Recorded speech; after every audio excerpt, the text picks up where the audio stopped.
Hola, soy Marta Garza y estás en tu programa En Mis Zapatos, el cual es posible gracias a la colaboración del Canal 28 Televisión Inteligente.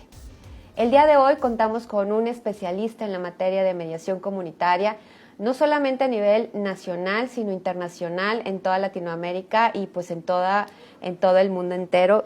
Alejandro Nató, muchas gracias por estar con nosotros. No, gracias a vos, Marta. La verdad es un placer estar en la Semana de la Mediación en Monterrey, con esta organización magnífica que hubo y que está viendo y que estoy disfrutando. Estoy encantado de estar aquí.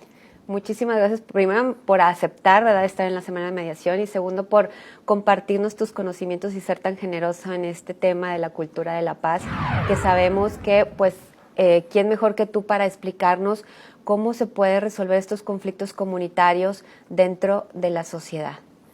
Sí. El cómo se puede es grande. El tema es que los conflictos se dan debido a determinado tipo de relación entre las violencias que hay en el escenario público y también con cuestiones estructurales como las desigualdades sociales. Y se nota mucho, es muy perceptible en esta etapa, las capacidades del Estado para poder generar devoluciones a exigencias sociales que está viendo cada vez más proliferadas en el mundo entero, en América Latina en especial y en cada uno de nuestros países, México, Argentina en particular.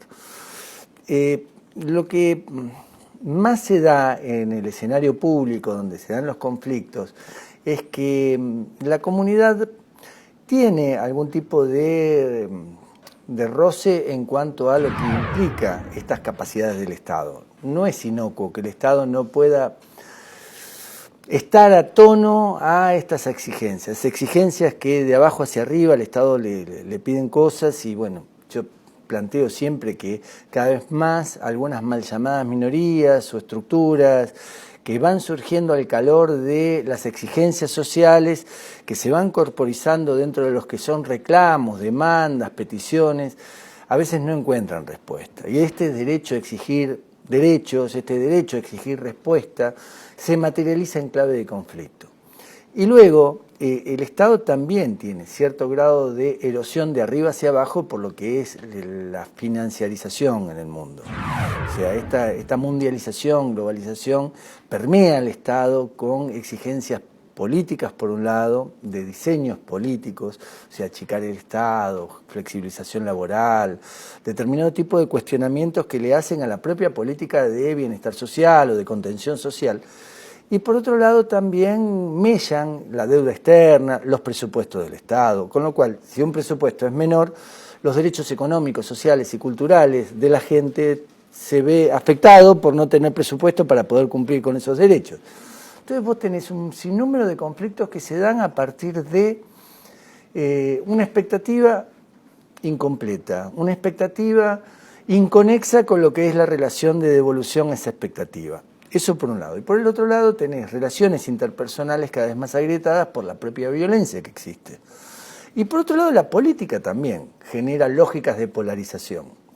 Esto de los otros y nosotros, esto de una barrera que divide al antagonista de un lado y a nosotros de este lado, y que en definitiva hace a la cultura, porque esa cultura que se genera en la política después se traslada a lo social. Y en la sociedad también nos vemos muchas veces enfrentados desde lo que son miradas cruzadas a partir de determinado tipo de visión. Y después está el tema de cómo nos tratamos entre nosotros. Cómo tratamos a la otredad, cómo tratamos a la alteridad, quiénes son los buenos y quiénes son los malos para nosotros, o sea, a quién le tenemos miedo por un lado y a quién los consideramos viables para poder tener convivencia. Yo siempre hablo entre convivencia y coexistencia, el camino hacia, ¿no? El camino de la coexistencia hacia la convivencia, porque tenemos una sociedad que tiende cada vez más a coexistir más que a convivir. Esto es, nosotros vivimos con los mismos que se parecen a nosotros, y aquellos que no se parecen a nosotros mejor que ni nos topemos con ellos, claro, que ni los tengamos cerca. Y a veces eso se traslada también a la política. te ponen un muro, no te dejan pasar, te ponen determinado tipo de condicionamientos políticos como para poder entrar de un país a otro.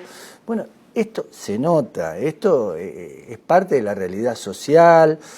Acá, nosotros en Latinoamérica vemos que hay un tren que es muy arquetípico, que parte de Centroamérica y llega a la frontera, y todas las cosas que pasan arriba de ese tren también, y uno dice, esos son conflictos, no es otra cosa que un conflicto, es un conflicto político que se traslada a un conflicto social, porque ¿cuántos conflictos sociales surgen de ese conflicto político?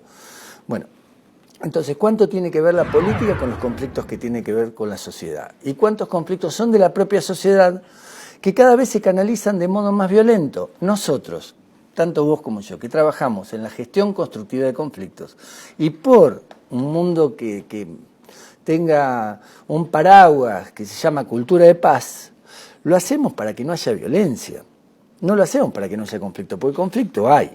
El conflicto... Claro, siempre lo va a haber. Siempre lo va a haber. Y hoy tenemos muchas sociedades en América Latina que están efervescentes. Y vos ves Ecuador, vos ves Chile, países que están altamente movilizados por cuestiones muy concretas, que son cuestiones económicas. Y vos decís, esas pequeñas cuestiones económicas hacen movilizar a toda la población. No, paremos. ¿Cuántas cosas antes esas sociedades no tuvieron como respuesta que cualquier epifenómeno hace que la chispa encienda un fuego? Bueno, de esto se trata cuando tenemos que ver cómo tramitar los conflictos. Es grande el tema, por eso yo decía, si vemos cómo podemos tramitar los conflictos sociales, y la verdad que tenemos que tener infraestructura, conocimiento, minimización de los riesgos, maximización de los recursos, conocer mucho el contexto y poder trabajar bien en función de una capacitación que deberían tener personas idóneas que puedan intervenir en los conflictos a tiempo. ¿Qué quiero decir a tiempo? Con prevención. Y esto que comentas de la prevención es sumamente importante y lo vemos, ¿verdad? Nosotros que estamos inmersos en la resolución de los conflictos, cuando la gente llega, ha dado precisamente lo que mencionas, esa escalada en donde ya están a un tope, donde se han dañado mucho, y eso pues dificulta más el que se pueda llegar a un arreglo. Tenemos que hacer un corte, pero en un momento regresamos y retomamos este tema. Bueno, con gusto.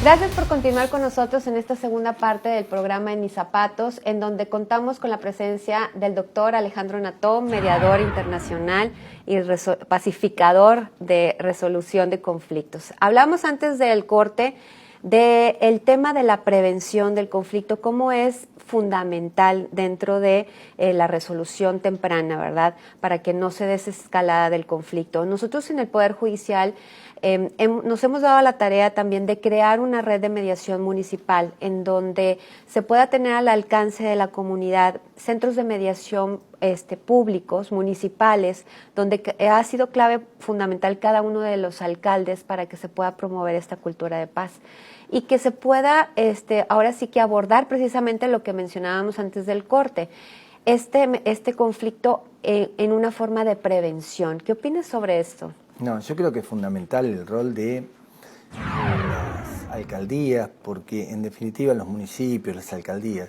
tienen la inmediatez.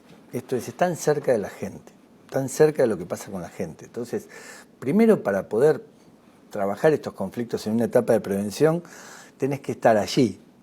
Difícilmente, claro, si no estás allí, puedas hacer algo. Estar allí como una categoría conceptual, sí, ¿no? Estar cerca de lo que pasa, conocer el contexto, tener una rápida atención, una eficaz atención ante determinado tipo de reclamos. Y lo que tiene importante un centro de mediación comunitaria puesta en funcionamiento dentro de un municipio, una alcaldía, es que pueden trabajar con los otros mecanismos que también tiene el propio municipio y que tiene la red de relaciones del municipio.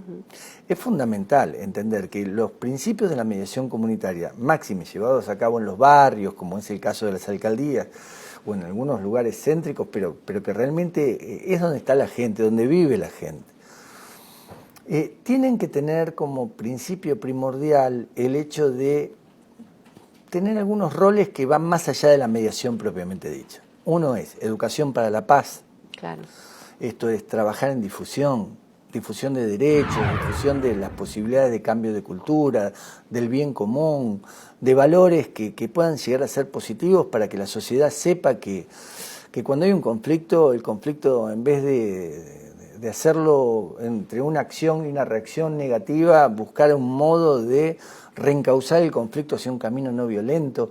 Y todo esto hace también a una dinámica donde debe y tiene la posibilidad el municipio de generar esta red de gestión intervinculada. O sea, la intersectorialidad, la interinstitucionalidad, la coordinación de acciones, aparte de la educación para la paz, en lo que hace a la materia de prevención es fundamental.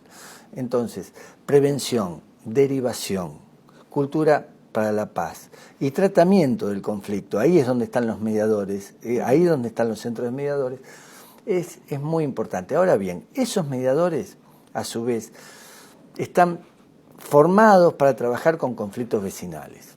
No son mediadores que vienen con la lógica de cómo es lo prejudicial exclusivamente. Si bien el Poder Judicial contribuye, fomenta, incentiva esos espacios, en esos espacios, en la capacitación, se forma en estos valores comunitarios, convivenciales, que tiene que ver con la vida social de los barrios, la vida social de las cuestiones que pueden ser domésticas y que nosotros los abogados a veces los maltratamos.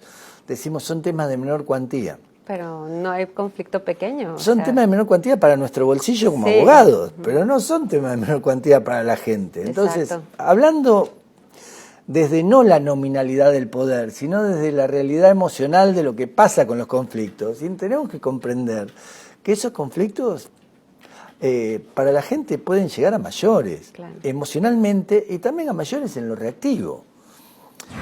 Mira, yo siempre digo, la gente que más se mata es la que más se conoce. Esto el Latinobarómetro lo marca, que en índices de criminalidad hay mayor tipo de propensión a la criminalidad hacia el otro más cercano que hacia un otro desconocido. Esto pasa con la violencia doméstica, esto pasa con los vecinos, esto pasa en determinado tipo de fricciones y tensiones que se generan por un conflicto. Entonces, estos conflictos nosotros no los podemos llamar más conflictos menor cuantía, conflictos menores. ¿Cuántas veces no nos ha pasado a nosotros que ya llega al Poder Judicial y llega ya convertido en un delito penal, ¿verdad? Bien. Porque fueron lesiones, fue homicidio, daño en propiedad ajena, o sea, y realmente era un conflicto cuando ya lo trabajamos que no se atendió de manera pronta, ¿verdad? Y no se tuvo la prevención y tampoco el cuidado de cuando se dio por primera vez esta situación de abordarla realmente a través de un facilitador, un mediador. Y esto que decís vos es fundamental, porque el sistema como tal está sobrepasado de trabajo, por un lado, pero por el otro lado también asimila toda la demanda social. Sí. Hay como una especie de paradoja. La gente cree poco en la justicia, pero lleva todo a la justicia. Sí. Y esa paradoja es que en verdad el Poder Judicial está todavía a disposición de los conflictos de las personas. Lo que sí es cierto, y lo que decís vos en buena hora, es que los mediadores comunitarios cumplen un rol de prevención de conflictos que pueden llegar a ser delictivos el día de mañana. Porque esa espiral negativa de violencia puede llegar a ser inusitada en cuanto a lo que puede llegar a ser la reacción propiamente dicha de la persona que en algún momento tuvo un ruido molesto, en otro momento tuvo basura en la puerta de la casa, o ladrido del perro. Claro, sí. Esas cosas que son simples de todos los días, que uno le dice al otro, esto no lo hagas más porque me molesta, y el otro le dice, vos no te metas más conmigo, y empieza a escalar, hasta que llega a lugares que son realmente delictivos, como bien lo planteabas vos, y lo recibe después el sistema. ¿Y qué pasó antes? Bueno, en buena hora que están los mediadores comunitarios para poder atender este tipo de conflictos a tiempo. Por eso, esa labor primordial que cumplen los mediadores comunitarios, bien formados, con derechos humanos, conociendo derechos humanos, teniendo cuestiones de ética, conociendo temas ambientales, que son los temas, cuestiones de género, que son los temas que pasan transversalmente en los conflictos, cuestiones culturales, interculturales, temas de discriminación. Esos son los temas que son la causa raíz, generalmente, de la mayor cantidad de conflictos que después hay en los barrios. Y con un municipio más sensibilizado y con actores sociales trabajando en relación a esos centros de mediación. O sea, que el centro de mediación no sea solamente un centro que está allí para poder recibir algún conflicto que alguno que se enteró que en el centro de mediación hay mediadores le llevan el conflicto, sino que los mediadores también vayan a donde están los conflictos. Claro. O sea, esto de poder tener un rol proactivo. Y muchos municipios de México, yo sé que trabajan así. Tienen un rol proactivo, los mediadores están a disposición de la gente, pero también están en los barrios, fomentando cultura, insertos dentro de lo que es la vida comunitaria, la vida social, la vida deportiva, la vida cultural. Y vos fíjate qué importancia tiene trabajar también dentro de lo cultural y lo deportivo para todo este tipo de cosas. Cómo darle un lugar a los jóvenes para que puedan plantear cómo son sus conflictos, cómo charlar de esto. Y bueno, yo creo que la escuela también es un lugar fantástico para poder trabajar. Y definitivamente. los mediadores comunitarios trabajan mucho en la escuela también. Claro, que este es un punto muy, muy importante que acabas de marcar, pero lo tratamos ahorita en la tercera parte del programa. Dale, ¿Te parece? dale, con mucho gusto.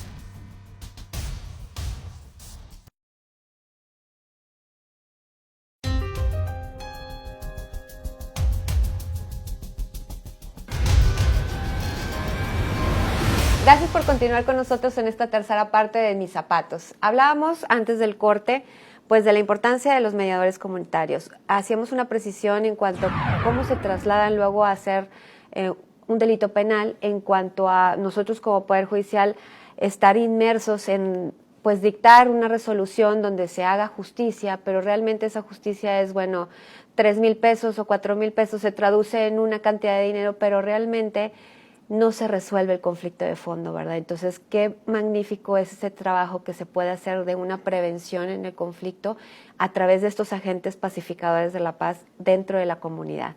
Y platicábamos sobre la escuela, que esto realmente, pues, es un trabajo muy importante para que dentro de las escuelas, los jóvenes del día de hoy, que van a ser los adultos del día de mañana, puedan conocer estas formas de resolver sus conflictos y acepten que es normal tener conflictos y cómo expresar esas emociones que están viviendo, obviamente dentro de un marco de la responsabilidad y de responsabilizarse sobre todo de la situación que se cometió, ¿verdad? Para que no sea nada más la situación de decir, bueno, yo hice esto, pero ahora, ¿qué voy a hacer para reparar el daño, verdad? Sí, trabajar mucho sobre la cultura de la responsabilidad. Exactamente. Sí, viste que cada vez que hablamos que la gente tiene derechos, vienen otros y nos dicen, bueno, pero también tienen deberes y todo lo demás. Sí. Yo creo que igual la gente tiene derechos. Esto es un primer principio. Y me parece muy importante que la gente tenga derechos, que las personas tengan derechos y que esos derechos tienen que ser respetados. Y qué bueno que se pueda hablar mucho de esos derechos también en los ámbitos de educación, o sea, con los niños. ¿Por qué? Porque cuando uno empieza con los derechos, tiene la posibilidad de empezar a discutir sobre determinado tipo de relaciones que existen agrietadas entre los propios niños. Los chicos reproducen, producen, sobreimprimen, imprimen cosas que pasan o en el barrio o en la casa. Y lo trasladan después Tienden a replicarlo, ¿verdad? A los vínculos relacionales que ellos tienen. A mí me pasó una vez que voy a contar esto como una anécdota, pero no es un tema menor. Había una chiquita que entra en un kiosco en la ciudad de Buenos Aires y me dice, señor, me quieren pegar. ¿Quién te quiere pegar? Le digo. Esos chicos, eran todos chicos con guardapolvo blanco que salían del colegio. Eran chicos de 8 años, 9 años. Entonces salgo y le digo, ahí me dicen que ustedes le quieren pegar. No, señor, no, nada que ver, nosotros no. Y se fueron. Claro, se fueron, cruzaron la calle y esperaron que yo saliera con la chiquita. Y salí con la chiquita caminando y hay un chico que le grita de la vereda de enfrente, refugiada. Refugiada. A ver, un chico de 8 años, el término refugiada. ¿De dónde lo escuchó? ¿De dónde lo saca? ¿De dónde lo saca? ¿Cómo va a usar ese término que en definitiva no solo es discriminatorio, sino que pretende generar un estereotipo que en definitiva trata de pisotear al otro, ponerlo en un lugar degradante, por más que un refugiado no tenga nada degradante, es un derecho ser refugiado. Pero lo dijo con una especie de enfoque tan negativo que no hay duda pero que un chico de 8 años conozca esa palabra ya a mí me llamó la atención. Y después charlando con la chica me dice, no, porque yo soy de otro país, señor, y me tratan mal. Y la verdad, ¿por qué nos tratamos mal entre nosotros? Pero una cosa es entre nosotros los grandes y otra cosa es por qué los chiquitos también se tratan mal entre ellos. Entonces creo que la cultura de la paz tiene que atravesar con una lógica de valores y permear con una lógica de valores. También en el aula, también en el lugar donde se educa, y también se tiene que discutir con los chicos sobre esto de cómo nos vemos nosotros, cómo es el otro, cómo nos tratamos y cómo tratamos los conflictos entre nosotros. Porque si se aprende cuando uno es pequeño a bien tratar los conflictos, cuando uno es grande, luego tiene mayor tipo de propensión y de facilidad para encarar los conflictos desde un lugar que no sea con violencia. ¿Y cómo sería la mejor forma de enseñarlos a convivir, como decíamos en el primer bloque? Yo creo que hay muchos juegos que sirven para poder entrar con algún grado de no aburrimiento, para poder charlar con los chicos de estos temas. Y más allá de los juegos, digo, lo que hay sí es una responsabilidad de los adultos de asumir que esto tiene que formar parte de la currícula de enseñanza de los colegios. No puede ser un programa externo que a veces te dejan entrar al colegio para hablar de la mediación, como pasa, no sé, en algunos países que yo conozco y que dicen, bueno, a veces te abren la puerta. Vengo de Italia. En Italia dicen, nosotros queremos trabajar en los colegios, pero los directores no nos quieren, los mediadores quieren trabajar en los colegios, trayendo infraestructura de paz y llevando a los colegios algún tipo de búsqueda de trabajo con la paz con los chicos. Y juegos que tienen que ver con pensar los conflictos, con ver cómo se resuelven los conflictos. Y dicen que los directores de los colegios a veces son bastante cerrados en cuanto a esto. Pero tendría que estar en la currícula, en los programas. Los maestros tendrían que ser sensibilizados para trabajar estos temas. No tenemos que llevar de afuera para adentro del colegio esto. Tiene que ser parte del colegio esto. Y no nada más en la currícula, sino también si hay un conflicto que tratar dentro de la escuela, tratarlo de esa forma, ¿verdad? Se tiende a veces a poner la basura bajo la alfombra o a sancionar. O sea, frente a un conflicto, otro conflicto, porque en definitiva la sanción, que tiende a ser regulatoria y ejemplificadora, a veces no tiene la eficacia que debería tener y no logra ese objetivo. La sanción no es otra cosa que también una represión a la posibilidad de ser creativo, de buscar con imaginación algún tipo de salida distinta a las tradicionales salidas que siempre el sistema impone. Entonces me parece que deberíamos ser un poco más dúctiles también, como para poder asimilar con flexibilidad programas que puedan llevar a hacerlos hablar más a los chicos. Tenemos que aprender definitivamente a apreciar la diversidad, a nuestra realidad, incluirla en el ejemplo para que los adolescentes, los niños puedan pues replicar este actuar, ¿verdad?, de los adultos, porque ahora sí que es un espejo, ¿verdad?, el que estamos generando. Se nos está terminando el tiempo, pero algo que quieras agregar antes de despedirnos para las personas que nos están viendo. No, sí, yo creo que tenemos un gran desafío futuro. Con los niños, con los adultos, nosotros tenemos un desafío generacionalmente hablando. Creo que tenemos que apostar a tener muchos más espacios convivenciales. O sea, hacernos una pregunta. ¿Estamos haciendo todo bien como para poder vivir juntos en esta humanidad? Y a partir de esa pregunta, buscar respuestas. Buscar respuestas que no sean lineales. O sea, ¿dónde no lo estamos haciendo bien? ¿Qué podemos aportar cada uno de nosotros para hacer mejor las cosas a los efectos de poder tener más convivencia y menos coexistencia? Yo creo que este es el desafío que nos está interpelando cada día más como sociedades y que nos obliga a tomar algunas responsabilidades. Porque tenemos un mundo que tiende más hacia el individualismo, al consumo como un valor y al maltrato como un disvalor valorable. Digo, como un disvalor real, pero que a su vez en algunos casos se lo toma como naturalizado. Claro. Pues muchísimas gracias por haber estado con nosotros. No, estoy encantado de estar acá. Gracias a vos y a todo el Poder Judicial que me ha invitado. Muchísimas gracias. Gracias. Agradecemos que nos hayan acompañado el día de hoy, no sin antes solicitarles sus sugerencias y comentarios en las redes sociales y teléfonos que aparecen en su pantalla. Yo soy Marta Garza y esto fue En Mis Zapatos.